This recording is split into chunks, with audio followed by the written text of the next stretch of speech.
उन्हें जंतर मंतर की साइड से यहाँ पर लाया गया बिना उन्हें बताए या बिना मुझे बताए। और कल शाम को ही सफदरजंग के ही डॉक्टर्स ने उनका चेकअप किया था और सारे वाइटल्स नॉर्मल थे और पोटेशियम उनका 4.3 था शाम को 4:15 बजे। लेकिन अभी हमें कह रहे हैं कि पोटेशियम 2.9 हो गया है और लाइफ थ्रेटनिंग है। लेकिन जब हमने कहा कि रिपोर्ट दिखाइए, क्योंकि हम बिना रिपोर्ट के कुछ भी उनको देना नहीं चाहते हैं, मैंने क्लियरली ये कहा है कि कुछ भी ओरल या इंट्रावेनस बिना मेरी कंसेंट के उनको नहीं दिया जाएगा और जो भी दिया जाएगा वो रिपोर्ट के बेसिस पे दिया जाएगा। लेकिन वो हमें वो रिपोर्ट दिखा तो रहे हैं जिसमें 2.9 है उनका पोटेशियम, लेकिन दे नहीं रहे। तो इसीलिए ये ट्रांसपेरेंसी की वजह से मुझे ये ट्रस्ट में प्रॉब्लम आ रहा है। और ऊपर से अगर ये मेडिकल ही इशू था तो इतने पुलिस यहाँ क्या कर रही है? और सेकेंडली हमारा फोन हमें क्यों नहीं ले जाने दिया जा रहा सोनम को? तो ये जैसे सफदरजंग हॉस्पिटल नहीं है, जैसे सफदरजंग प्रिजन है ऐसा लग रहा है। इतने सारे पुलिस हैं उस फ्लोर पे और जो 2.9 ये कह रहे हैं जिसके बेसिस पे ये इंट्रावेनस देना चाहते थे पोटेशियम, जो मैंने मना कर दिया है, वो 2.9 मेडिकली पॉसिबल नहीं है कि एक ही शाम में 4.3 से 2.9 आ जाए। मैम, क्या आपको लग रहा है कि सोनम की हंगर स्ट्राइक तुड़वाने की कोशिश की जा रही है? हाँ, डेफिनेटली ये तो उनकी रूल बुक का ही एक पार्ट है।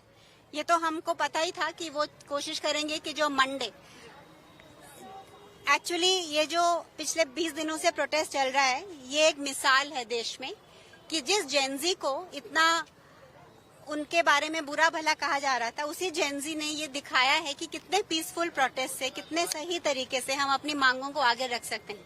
तो ये प्रोटेस्ट इतने अच्छे तरीके से किया जा रहा है और इसीलिए सोनम वांगचुक इसके साथ ये जुड़े, बहुत ऑर्गेनिकली इसके साथ जुड़े, क्योंकि उनको यूथ की ये मांग बिल्कुल सही लग रही थी कि एजुकेशन के लिए, एजुकेशन की ट्रांसपेरेंसी के लिए, एग्जामिनेशन के लिए जो यूथ मांग कर रहे हैं, जो उनका भविष्य इस पे डिपेंडेंट है, वो बिल्कुल सही है मांग।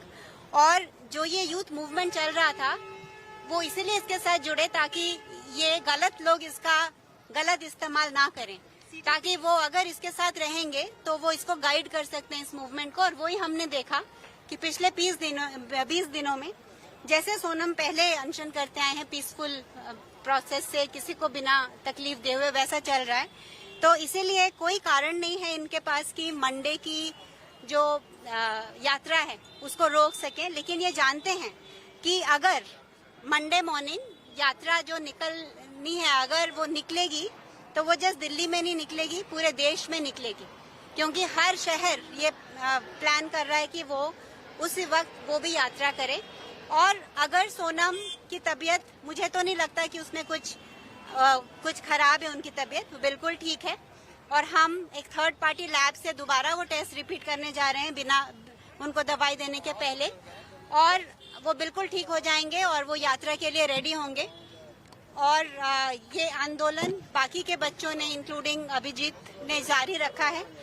और अगर सोनम ना भी ज्वाइन कर सके वो यात्रा को, तो मैं उनको रिप्रेजेंट करते हुए वो यात्रा को लीड करूंगी और वो होगा। मंडे को जो प्लान है वो ऐसा नहीं है कि सोनम को अगर वहां से जबरदस्ती ले आए हैं तो वो रोक सकते हैं।